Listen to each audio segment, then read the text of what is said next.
साथियों नमस्कार। आर के क्लासेस कैंसिया में एक बार फिर से आपका स्वागत, अभिनंदन। एसएसटी रीट मेन एग्जाम 2022 के लिए आज हम एक मॉडल पेपर हल करेंगे जो आरबीएससी और एनसीईआरटी पुस्तकों पर आधारित है और पूर्णतया सिलेबस के अकॉर्डिंग है। आप सभी साथी वीडियो को अपने दोस्तों में शेयर कर दीजिए, लाइक कर दीजिए। जिन साथियों ने अभी तक चैनल को सब्सक्राइब नहीं किया है वे साथी चैनल को सब्सक्राइब जरूर करें, और जो साथी ऑनलाइन कोर्स लेना चाहते हैं वे एग्जाम विजन ऐप है वो डाउनलोड करें और एग्जाम विजन टेलीग्राम चैनल भी ज्वाइन करें, ताकि आपको इन सभी मॉडल पेपर की आपको पीडीएफ है वो उपलब्ध हो सके। जल्दी ही हम यूट्यूब पर पूरा जो कोर्स है उसको टॉपिक वाइज है वो टेस्ट के रूप में हल करेंगे। डेली टेस्ट है वो लेंगे, तो आप ज़्यादा से ज़्यादा इस चैनल को सब्सक्राइब कराएं, अपने दोस्तों में इसको शेयर करें। शुरू करते हैं model paper first REET SST main exam 2022। भारतीय पुरातात्विक सर्वेक्षण के डायरेक्टर जनरल जॉन मार्शल ने कब पूरे विश्व के समक्ष सिंधु घाटी में एक नवीन सभ्यता की खोज की घोषणा की? इसका सही उत्तर बी 1924 में। 1924 में भारतीय पुरातात्विक सर्वेक्षण विभाग के डायरेक्टर जॉन मार्शल ने सिंधु घाटी में एक नवीन सभ्यता की घोषणा की। नेक्स्ट क्वेश्चन, सिंधु घाटी सभ्यता की लिपि से संबंधित कौन सा कथन असत्य है? असत्य कथन है वो आपको बताना है, तो इनको पढ़ करके आंसर दीजिए।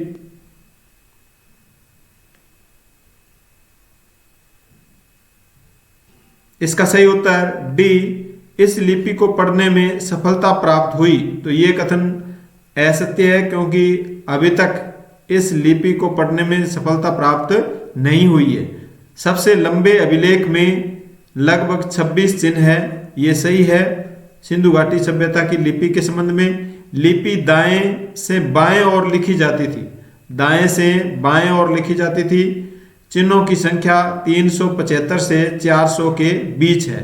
तो ये सभी फैक्ट है वो आपको याद रखने हैं। नेक्स्ट क्वेश्चन, कश्मीर में प्राप्त ऋग्वेद की पांडुलिपि पर, कश्मीर से हमें ऋग्वेद की पांडुलिपि प्राप्त होती है। इस पांडुलिपि पर किन दो नदियों तथा विश्वामित्र नामक ऋषि के बीच संवाद या वार्ता का वर्णन मिलता है? उन दो नदियों के नाम है वो बताने आपको जिनके साथ विश्वामित्र जी का संवाद होता है।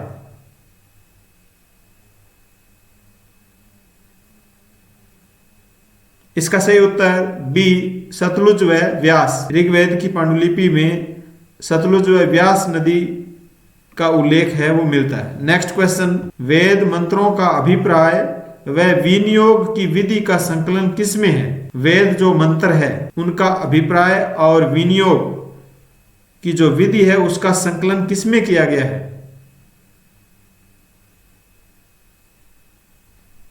इसका सही उत्तर सी, ब्राह्मण ग्रंथों में।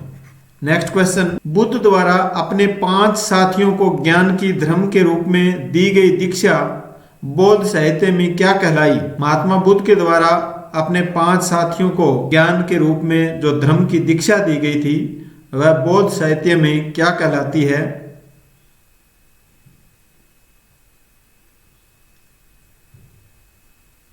इसका सही उत्तर बी, धर्म चक्र प्रवर्तन। और महाभिनिष्क्रमण, महात्मा बुद्ध के गृह त्याग की जो घटना है वह महाभिनिष्क्रमण कहलाती है, और महात्मा बुद्ध के शरीर त्याग या निर्वाण की जो घटना है, मृत्यु की जो घटना है वह महापरिनिर्वाण कहलाती है।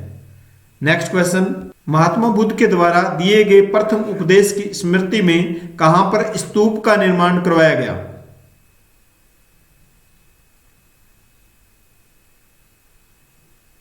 इसका सही उत्तर सी, सारनाथ का स्तूप। महात्मा बुद्ध ने जो उपदेश दिए थे, प्रथम उपदेश दिए थे, उनकी स्मृति में सारनाथ में स्तूप बनवाया गया। नेक्स्ट क्वेश्चन, किस प्रसिद्ध बौद्ध ग्रंथ में वज्जी संघ का वर्णन मिलता है? दिग्निकाय, अंगुत्तर निकाय, महायान बौद्ध, हीनयान बौद्ध। वज्जी संघ का वर्णन या उल्लेख किस बौद्ध ग्रंथ में मिलता है? इसका सही उत्तर है ए, दिग्निकाय में। नेक्स्ट क्वेश्चन, मौर्य काल में सैनिक प्रबंधन की देखरेख करने वाला अधिकारी क्या कहलाता है? सैनिक प्रबंधन की देखरेख करने वाला अधिकारी मौर्य काल में पूछा गया है।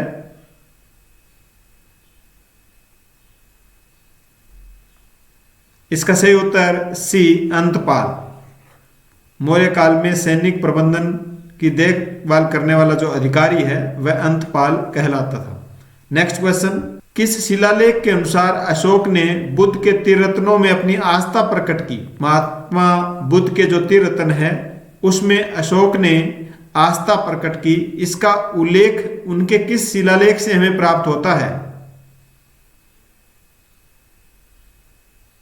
इसका सही उत्तर ए, भाब्रू शिलालेख। नेक्स्ट क्वेश्चन, महाजनपद काल में दिए जाने वाले सिपाहियों के नियमित वेतन का भुगतान होता था। महाजनपद काल में जो सेना थी उसके जो सिपाही थे उन सिपाहियों को नियमित वेतन मिलता था, उसका भुगतान प्राय किसमें होता था?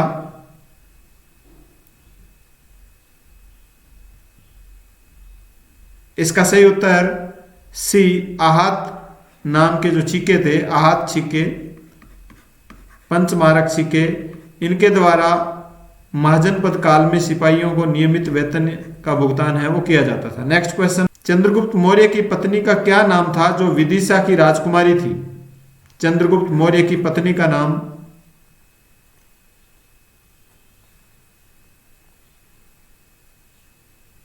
इसका सही उत्तर सी, कारुवाकी। चंद्रगुप्त मौर्य की पत्नी का नाम कारुवाकी था। नेक्स्ट क्वेश्चन, रजिया सुल्तान किसकी पुत्री थी जो दिल्ली की शासिका बनी? इसका सही उत्तर बी, शमसुद्दीन ऐबक की। रजिया सुल्तान शमसुद्दीन ऐबक की पुत्री थी। नेक्स्ट क्वेश्चन, अलाउद्दीन खिलजी ने अपने सैनिकों के लिए कौन सा नया शहर बसाया? अलाउद्दीन खिलजी ने अपने सैनिकों के लिए एक नए शहर का निर्माण करवाया, शहर बसाया, वह था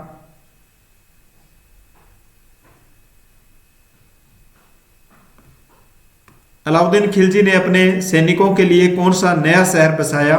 दौलताबाद, इलाहाबाद, सिरी नामक गैरिसन शहर, प्रभास पाटन। इसका सही उत्तर सी, सिरी नामक गैरिसन शहर। अपने सैनिकों के लिए एक नए शहर को बसाया अलाउद्दीन खिलजी के द्वारा, उसका नाम था सिरी नामक गैरिसन शहर। नेक्स्ट क्वेश्चन, शेर खान ने हुमायूं को 1539 में किस युद्ध में पराजित किया था? शेर खान के द्वारा हुमायूं को पराजित किया गया 1539 में, उस युद्ध का नाम था, एक तो 1539 में युद्ध होता है, एक 1540 में, तो 1539 वाले युद्ध का नाम पूछा गया है।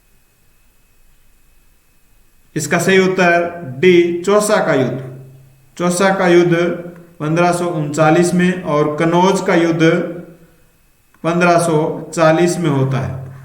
नेक्स्ट क्वेश्चन, किस विद्वान ने मुगल कालीन शहरों को सीवीर नगर की संज्ञा दी? इब्न बतूता, बर्नियर, मनुकी, कोई नहीं। मुगल कालीन जो शहर है उनको सीवीर नगर कहा गया, किस विद्वान के द्वारा? इसका सही उत्तर बी, बर्नियर के द्वारा। नेक्स्ट क्वेश्चन, पीटर मुंडी का संबंध किस देश से है?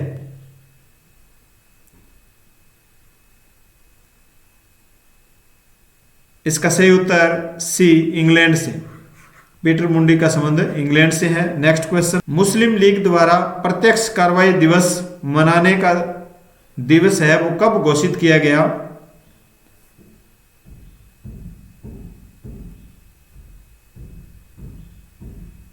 इसका सही उत्तर बी, 16 अगस्त 1946 में मुस्लिम लीग द्वारा प्रत्यक्ष कार्रवाई दिवस मनाने की जो घोषणा की गई या जो दिवस घोषित किया गया वह था 16 अगस्त 1946। नेक्स्ट क्वेश्चन, 15 अगस्त 1947 को राजधानी में हो रहे उत्सवों के समय महात्मा गांधी किस स्थान पर थे? जब 15 अगस्त 1947 को राजधानी दिल्ली में उत्सव मनाया जा रहा था, उसमें महात्मा गांधी किस स्थान पर थे? इसका सही उत्तर डी, कलकत्ता में। नेक्स्ट क्वेश्चन, कुछ देशों का देशांतरीय विस्तार अधिक होता है। कुछ देशों का देशांतरीय विस्तार अधिक होता है इस कारण वहां एक से अधिक मानक समय अपनाए गए हैं। रूस में कितने मानक समय को अपनाया गया? जैसे भारत में 82.5 डिग्री एक ही मानक समय है वो अपनाया गया है, इसी प्रकार रूस में कितने मानक समय को अपनाया गया है ये आपको बताना है।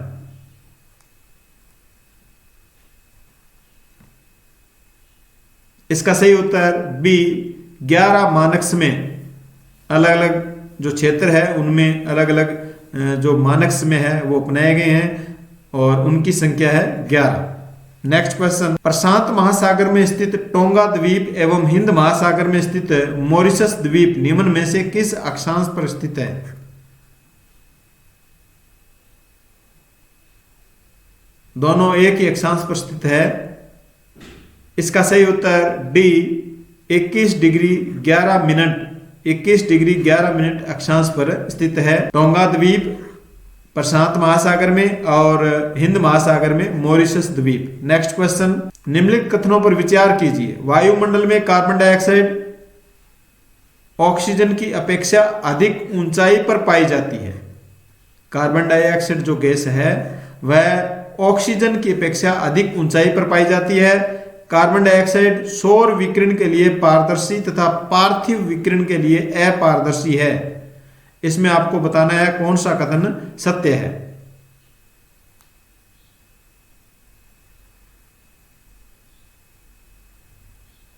इसका सही उत्तर सी कथन 1 व 2 दोनों ही कथन सत्य है। नेक्स्ट क्वेश्चन, दक्षिणी दोलन की घटना का संबंध किस महासागर से है? इसका सही उत्तर सी प्रशांत महासागर से। दक्षिणी दोलन की जो घटना घटित होती है वह प्रशांत महासागर से होती है, प्रशांत महासागर में होती है। नेक्स्ट क्वेश्चन, अंतर उष्ण कटिबंधीय अभिसरण ICTZ प्राय कहां पर होता है?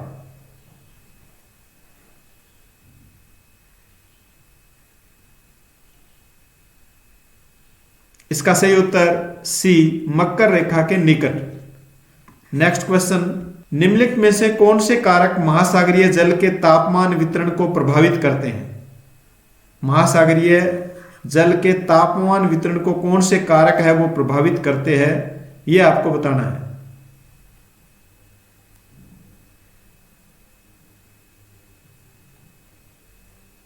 इसका सही उत्तर डी केवल एक यानी अक्षांश तापमान वितरण को, महासागरीय जल के तापमान वितरण को प्रभावित करते हैं और स्थल एवं जल का असमान वितरण यह भी प्रभावित करता है और महासागरीय धाराएं ये भी महासागरीय जल के तापमान वितरण को प्रभावित करती है। नेक्स्ट क्वेश्चन, आकार के आधार पर महासागरों का सही क्रम बताना है आपको। प्रशांत महासागर, हिंद महासागर, अटलांटिक महासागर, दक्षिण महासागर, आर्कटिक महासागर, इन महासागरों का आकार के आधार पर सही क्रम है वो बताना है।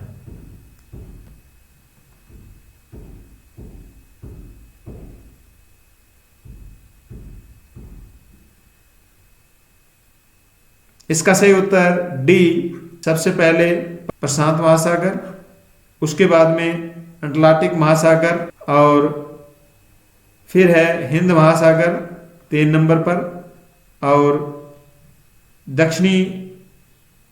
दक्षिण महासागर है वो 4 नंबर पर है और फिर है लास्ट में आर्कटिक महासागर 5 नंबर पर। तो ये इनका क्रम है। नेक्स्ट क्वेश्चन, यह नदी या वह नदी जो चंद्रा और भागा 2 सरिताओं के मिलने से बनती है, यानी कौन सी नदी है जो चंद्रा और भागा 2 सरिताओं के मिलने से बनती है? ये सरिताएं हिमाचल प्रदेश के केलांग के निकट तांडी में आपस में मिलती है, इसलिए इसे चंद्रभागा के नाम से जाना जाता है। उपरोक्त विवरण किस नदी के संबंध में है?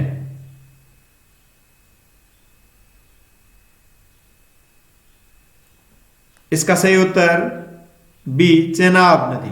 चेनाब नदी का जो नाम है वह चंद्रभागा नदी भी है, यानी इसे चंद्रभागा नदी के नाम से भी जाना जाता है। नेक्स्ट क्वेश्चन, हिमालय पर्वत श्रृंखला की किन 2 श्रेणियों के बीच सिंधु नदी प्रवाहित होती है?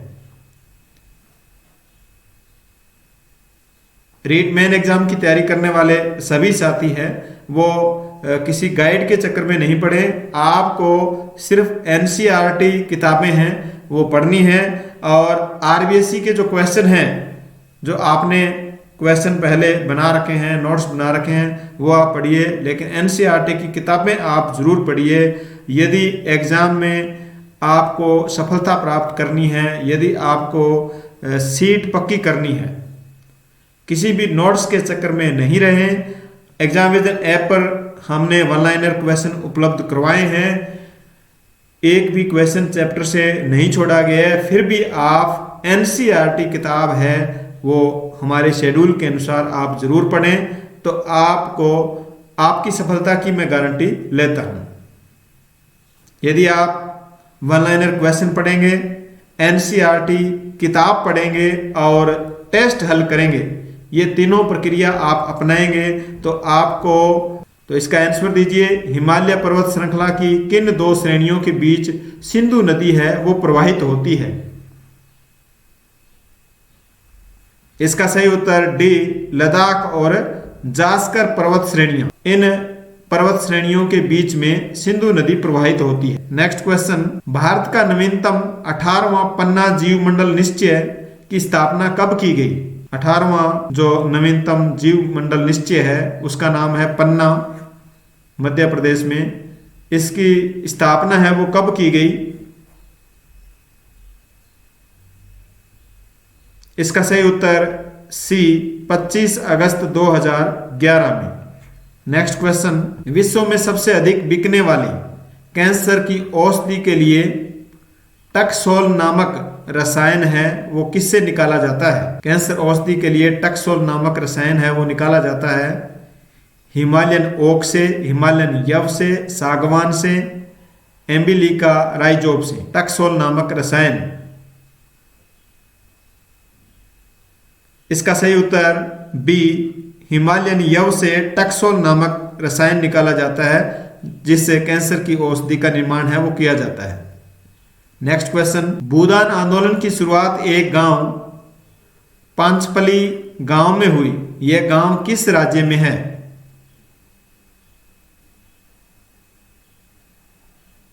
इसका सही उत्तर डी, आंध्र प्रदेश में। यह गांव कहां पर है? आंध्र प्रदेश राज्य में है जहां भूदान आंदोलन की शुरुआत होती है। नेक्स्ट क्वेश्चन, निम्न इस्पात संयंत्रों को उनके राज्यों के साथ मिलान किया गया है, कौन सा मिलान सही नहीं है? दुर्गापुर पश्चिम बंगाल, भिलाई छत्तीसगढ़, बोकारो झारखंड, बर्नपुर बिहार। कौन सा मिलान सही नहीं है? इसका सही उत्तर डी, बर्नपुर बिहार। देखो, दुर्गापुर पश्चिम बंगाल में है, ये बिल्कुल सही है। भिलाई छत्तीसगढ़ में है, बोकारो झारखंड में है, जबकि बर्नपुर है वो बिहार में नहीं होकर के कहां पर है? बर्नपुर, ये पश्चिम बंगाल में है। बर्नपुर है जो पश्चिम बंगाल में है। नेक्स्ट क्वेश्चन, राज्य की कौन सी मंडी है वो धनिया तथा मेथी के लिए प्रसिद्ध है? जोधपुर, पर्वतसर, उदयपुर, कोटा। इसका सही उत्तर डी, कोटा रामगंज मंडी, ये धनिया और मेथी के लिए प्रसिद्ध है। नेक्स्ट क्वेश्चन, पंथ निरपेक्ष राज्य न तो धार्मिक है और न अधार्मिक। पंथ निरपेक्ष जो राज्य होता है वह न तो धार्मिक होता है और न ही अधार्मिक, न धर्म विरोधी है, बल्कि धार्मिक कार्यों व सिद्धांतों में सर्वदा पृथक है, यानी धार्मिक कार्य और जो सिद्धांत है उनसे हमेशा अलग है जो पंथ निरपेक्ष राज्य है। ये कथन किसका है?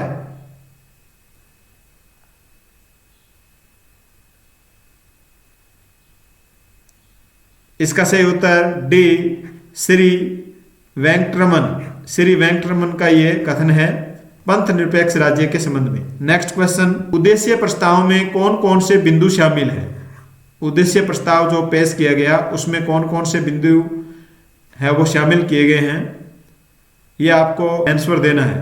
उद्देश्य प्रस्ताव में कौन कौन से बिंदु है वो शामिल है?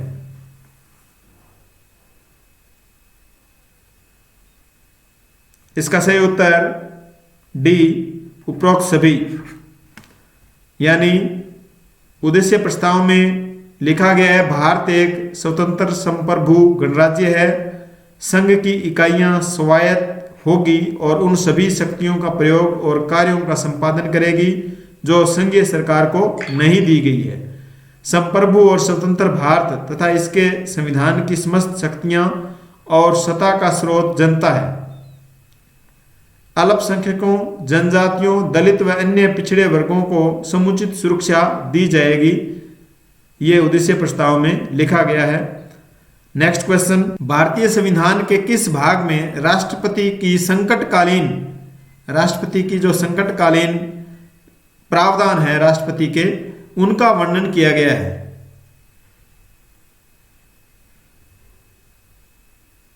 इसका सही उत्तर डी, भाग 18 में। भाग 18 में राष्ट्रपति की संकटकालीन शक्तियां, उनका उल्लेख है, वो हमें भाग 18 में मिलता है। नेक्स्ट क्वेश्चन, निम्नलिखित में से कौन सा अनुच्छेद मानव के दुर्व्यापार व बंधुआ मजदूरी पर रोक से संबंधित है?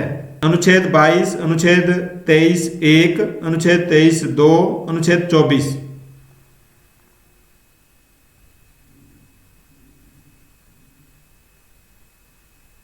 इसका सही उत्तर बी, अनुच्छेद 23(1). ये मानव के दुर्व्यापार या बंधुआ मजदूरी पर रोक से संबंधित है। नेक्स्ट क्वेश्चन, विधायिका का काम है?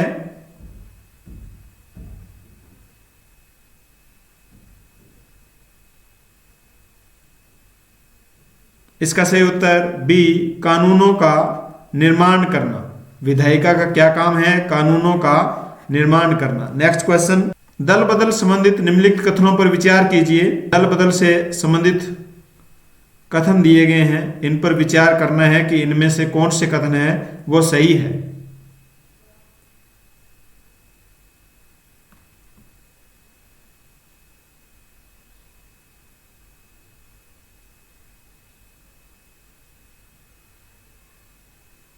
इसका सही उत्तर डी, उपरोक्त सभी, यानी चारों ही कथन सत्य है। देखते हैं, यदि कोई सदस्य अपने दल के नेतृत्व के आदेश के बावजूद सदन में उपस्थित न हो या निर्देशन के विपरीत मतदान करे या स्वेच्छा से दल की सदस्यता से त्याग पत्र दे देता है तो इसे दल बदल कहते हैं। सही बात है। ये दल बदल विवादों पर अंतिम निर्णय है वो सदन के अध्यक्ष का होता है, यानी विधायक यदि दल बदल करते हैं तो उसका जो निर्णय है वो कौन करेगा? विधानसभा अध्यक्ष करेगा। 52वें संविधान संशोधन के माध्यम से दल बदल निरोधक कानून है वो लाया गया। दल बदल सिद्ध होने पर उक्त सदस्य की सदन में सदस्यता समाप्त हो जाती है, साथ ही उस व्यक्ति को किसी भी राजनीतिक पद हेतु अयोग्य घोषित कर दिया जाता है। तो ये दल बदल से संबंधित कथन है, जो सभी कथन है वो सही है। यदि एक पार्टी में मान लो 5 सदस्य है और पांचों के पांचों यदि दूसरी पार्टी में शामिल हो जाते हैं तो इस पर यह दल बदल वाला कानून है वो लागू नहीं होता है। नेक्स्ट क्वेश्चन, मूल अधिकारों के संबंध में किसने कहा इस व्यवस्था द्वारा हम तानाशाही राज्य की ओर पुलिस राज्य की स्थापना कर रहे हैं? यह कथन किसके द्वारा कहा गया? मूल अधिकारों के संबंध में। इसका सही उत्तर ए, हरि विष्णु कामत के द्वारा। हरि विष्णु कामत के द्वारा मूल अधिकारों के संबंध में कहा गया कि मूल अधिकारों वाली जो व्यवस्था है इसके द्वारा हम तानाशाही राज्य की ओर से पुलिस राज्य की स्थापना है वो करने जा रहे हैं। नेक्स्ट क्वेश्चन, गैर कानूनी गतिविधियां निरोधक अध्यादेश कब जारी किया गया?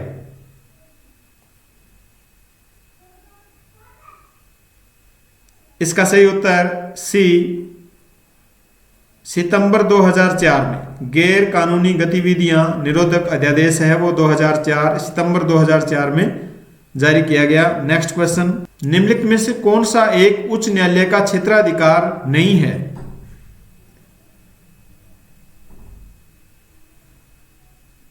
इसका सही उत्तर सी, सलाहकार क्षेत्राधिकार। ये उच्च न्यायालय का क्षेत्राधिकार नहीं है। नेक्स्ट क्वेश्चन, न्यायाधीशों को उनके पद से हटाने के संबंध में निम्नलिखित कथनों पर विचार कीजिए। इनमें से बताना है तीनों को पढ़ करके कि कौन सा कथन है वो न्यायाधीश को पद से हटाने के संबंध में सही है।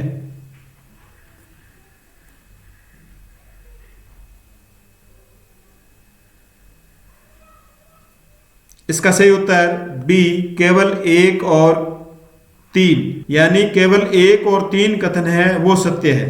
1 नंबर कथन और 3 नंबर ये सत्य है। देखिए, सर्वोच्च न्यायालय उच्च न्यायालय के न्यायाधीशों को उनके पद से कदाचार साबित होने या अयोग्यता की दशा में ही हटाया जा सकता है। यदि सर्वोच्च न्यायालय उच्च न्यायालय के जो न्यायाधीश है वो पद से कदाचार साबित होते हैं या अयोग्यता उनमें पाई जाती है तो उनको हटाया जा सकता है। उनकी नियुक्ति में कार्यपालिका की कोई भूमिका नहीं है, तो कार्यपालिका यानी राष्ट्रपति की भूमिका होती है। इनके हटाने में विधायिका, तो इसलिए ये कथन है वो सही नहीं है। इनको हटाने में विधायिका की महत्वपूर्ण भूमिका होती है, तो ये भी सही है। 1 नंबर और 3 नंबर सही है, जबकि 2 नंबर कथन है वो सही नहीं है। नेक्स्ट क्वेश्चन, संविधान के किस अनुच्छेद के अनुसार संघ की कार्यपालिका शक्ति राष्ट्रपति में निहित होगी? कार्यपालिका शक्ति है वो किस में निहित होगी? राष्ट्रपति में। ये संविधान के किस अनुच्छेद में लिखा गया है जिसका प्रयोग वह स्वयं अथवा अपने अधीनस्थ अधिकारियों द्वारा करेगा?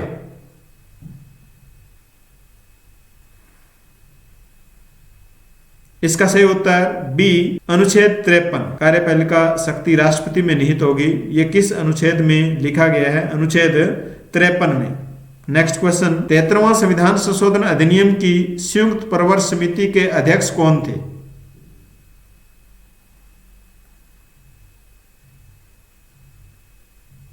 इसका सही उत्तर सी श्री नाथूराम मिर्धा। श्री नाथूराम मिर्धा संयुक्त प्रवर समिति के अध्यक्ष थे, जो 73वां संविधान संशोधन करने के लिए अधिनियम बनाना था, उस समिति के क्या थे? अध्यक्ष थे। नेक्स्ट क्वेश्चन, लोकतंत्र निर्णय लेने की गुणवत्ता में सुधार करता है क्योंकि निर्णय परामर्श और चर्चा द्वारा लिए जाते हैं, शिक्षित लोगों द्वारा निर्णय लिए जाते हैं, निर्णय लंबी अवधि में लिए जाते हैं, सभी निर्णय न्यायपालिका द्वारा अनुमोदित है। तो इसमें कौन सा कथन है वो सही है, जो ये बताता है कि लोकतंत्र निर्णय लेने की गुणवत्ता में सुधार करता है? इसका सही उत्तर है ए, क्योंकि लोकतंत्र में जो निर्णय लिए जाते हैं वो परामर्श और चर्चा के द्वारा लिए जाते हैं। तो जब हम परामर्श और चर्चा करते हैं तो गुणवत्ता में क्या आता है? सुधार आता है। नेक्स्ट क्वेश्चन, भारत में अनुपातिक प्रतिनिधित्व प्रणाली अपनाने का मुख्य कारण क्या है?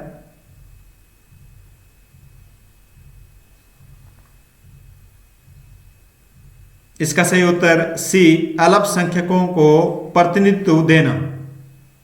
अल्पसंख्यकों को प्रतिनिधित्व देने के लिए भारत में अनुपातिक प्रतिनिधित्व प्रणाली है वो अपनाई गई है। नेक्स्ट क्वेश्चन, तमिलनाडु में किस भाषा के वर्चस्व का विरोध किया गया था? हिंदी, संस्कृत, अंग्रेजी, पंजाबी।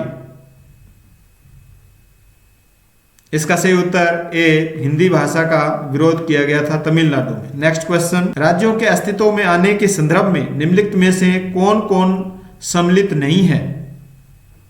राज्य और वो राज्य कब अस्तित्व में आए, इसका युग्म है वो यहां पर दिया गया है। तो कौन से युग्म है वो सही नहीं है, ये आपको बताना है।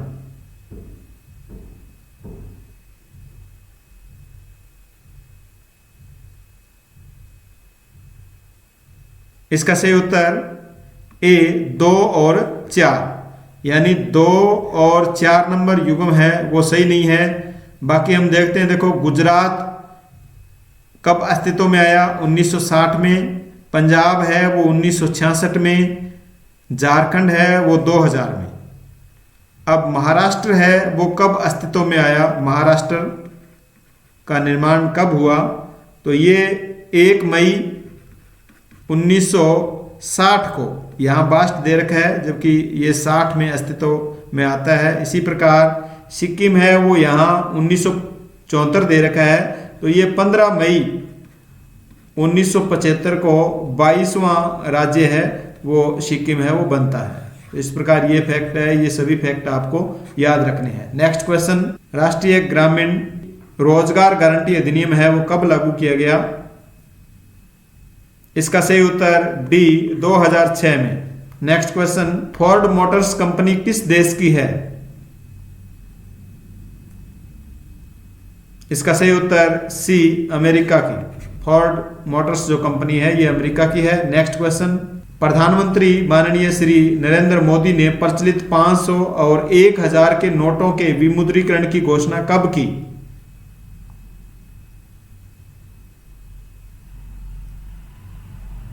इसका सही उत्तर सी, 8 नवंबर 2016 को। नेक्स्ट क्वेश्चन, भारत सरकार द्वारा विश्व युवा कौशल दिवस के अवसर पर कब राष्ट्रीय कौशल विकास मिशन प्रारंभ किया गया? यानी विश्व युवा कौशल दिवस जब मनाने जा रहे थे उस समय राष्ट्रीय कौशल विकास मिशन का प्रारंभ किया गया। कब प्रारंभ किया गया? इसका सही उत्तर डी, 15 जुलाई 2015 को। 15 जुलाई 2015 को राष्ट्रीय कौशल विकास मिशन का प्रारंभ है वो किया गया। नेक्स्ट क्वेश्चन, भारत में राष्ट्रीय आय की प्रथम गणना दादा भाई नौरोजी के द्वारा कब की गई? इसका सही उत्तर बी, 1868 ईस्वी में। नेक्स्ट क्वेश्चन, निर्धनता रेखा का आकलन समय समय पर प्रतिदर्श सर्वेक्षण के माध्यम से कितने समय पर किया जाता है? निर्धनता का आकलन है वो कितने समय पश्चात है वो किया जाता है?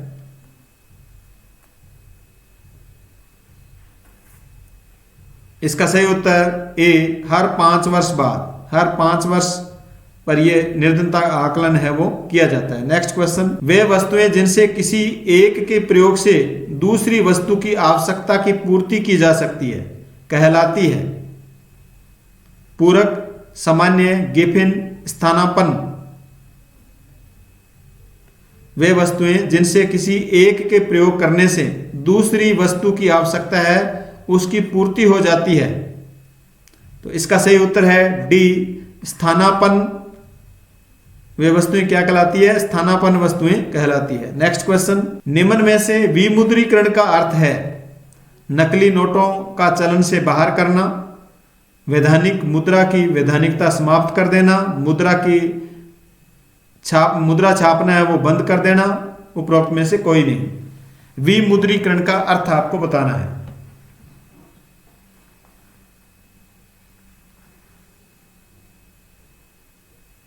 इसका सही उत्तर बी, वैधानिक मुद्रा की वैधानिकता समाप्त कर देना।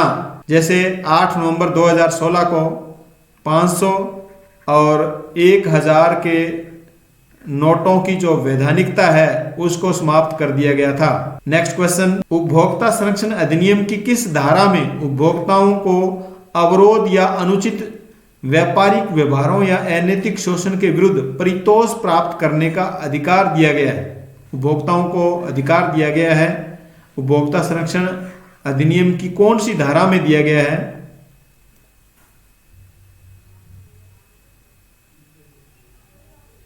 इसका सही उत्तर सी, धारा 36। धारा 36 के तहत उपभोक्ताओं को अनुचित व्यापारिक जो व्यवहार है और अनैतिक जो शोषण है उनके विरुद्ध अधिकार दिया गया है उपभोक्ताओं को धारा 36 में। नेक्स्ट क्वेश्चन, निम्नलिखित में से कौन सी पंचवर्षीय योजना पीसी महालनोबिस के विचारों पर आधारित थी?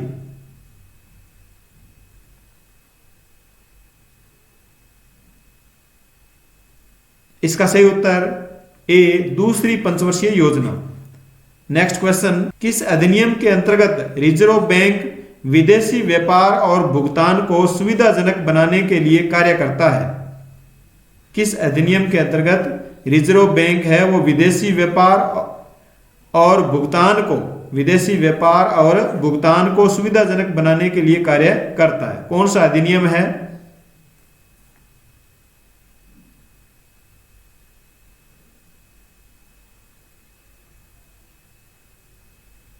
इसका सही उत्तर डी, विदेशी मुद्रा प्रबंधन अधिनियम 1919। नेक्स्ट क्वेश्चन, निम्नलिखित कथनों पर विचार कीजिए। राष्ट्रीय आय की सहायता से एक देश की आर्थिक उपलब्धियों की जानकारी मिलती है। राष्ट्रीय आय की सहायता से हमें एक देश की आर्थिक उपलब्धियों की जानकारी मिलती है। राष्ट्रीय आय एक देश की अर्थव्यवस्था के प्रवाह को दर्शाता है।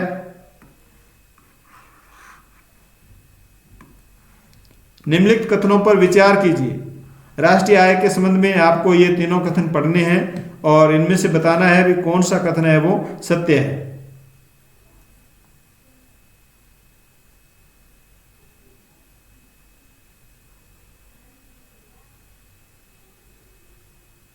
इसका सही उत्तर ए, केवल एक और दो कथन, एक और दो सत्य है, जबकि तीसरा कथन है वो असत्य है। देखिए, राष्ट्रीय आय की सहायता से एक देश की आर्थिक उपलब्धियों की जानकारी मिलती है, सही है ये। राष्ट्रीय आय एक देश की अर्थव्यवस्था के प्रवाह को दर्शाता है, ये भी सही है। राष्ट्रीय आय से उस देश की सरकार की नीतियों एवं कार्यक्रमों के प्रभावशाली होने की स्थिति का पता नहीं चलता, तो पता चलता है सरकार, राष्ट्रीय आय किस सरकार के समय कितनी थी, इससे उसकी प्रभावशीलता या उसके जो देश में कार्यक्रम चल रहे हैं, सरकार की जो नीतियां चल रही है, उसके बारे में हमें पता चलता है। किससे? राष्ट्रीय आय से। तो ये कथन नहीं चलने वाला, ये जो बात कही गई है नहीं चलने वाली, ये सही नहीं है, इसलिए ये कथन सही नहीं है। कथन एक और दो सही है। तो साथियों, हमने 60 क्वेश्चन पढ़े, 60 में से आपके कितने सही होते हैं और आपको ये क्वेश्चन कैसे लगे? हमें टॉपिक वाइज टेस्ट सीरीज है वो यूट्यूब पर शुरू करनी चाहिए या नहीं करनी चाहिए, इसके बारे में भी आप कमेंट जरूर करिए। और अब मैं आपको बताता हूं जो एग्जाम विजन ऐप पर कोर्स चल रहा है। एग्जाम विजन ऐप पर रीट मुख्य परीक्षा 2022 का कोर्स चल रहा है। संपूर्ण कोर्स कक्षा 6 से 12 history, polity, geography, economics, NCERT और आरबीएसई पुस्तकों पर आधारित है और शेड्यूल के अनुसार है, सिलेबस के अनुसार है। ये वन लाइनर प्रश्नोत्तर के प्रिंट आप निकाल सकेंगे। कोर्स की वैलिडिटी जब आप कोर्स लेंगे उसके बाद तक 1 वर्ष तक रहेगी। इसमें देखिए, अब तक जो डाउनलोड क्वेश्चन हो चुके हैं 2800 जीएस पेपर के, जनरल पेपर के 2800 वन लाइनर क्वेश्चन है वो अपलोड हो चुके हैं। अभी 2-3 पीडीएफ इसकी और पेंडिंग है। History 1850 one liner topic wise question है वो उपलब्ध है। ज्योग्राफी के 1175 टॉपिक वाइज वन लाइनर वो उपलब्ध है।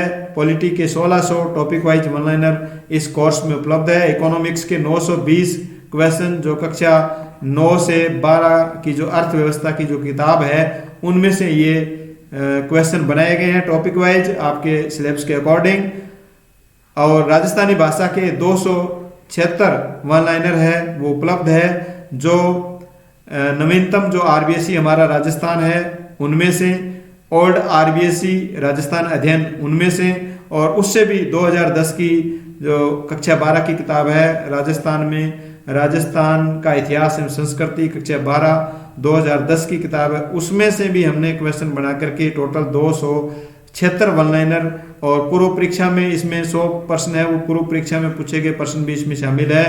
तो राजस्थानी भाषा के 5 क्वेश्चन है वो आपसे पूछे जाएंगे, तो आपको और कहीं से पढ़ने की आवश्यकता नहीं रहेगी। इसके बाद में शैक्षणिक रीति विज्ञान, मनोविज्ञान, सूचना तकनीकी के जल्दी क्वेश्चन है वो अपलोड कर दिए जाएंगे। तो इस प्रकार ये कोर्स है वो एग्जाम विजन ऐप पर चल रहा है। तो अपनी सफलता निश्चित करने के लिए आप ये कोर्स ले सकते हैं। धन्यवाद। जय हिंद।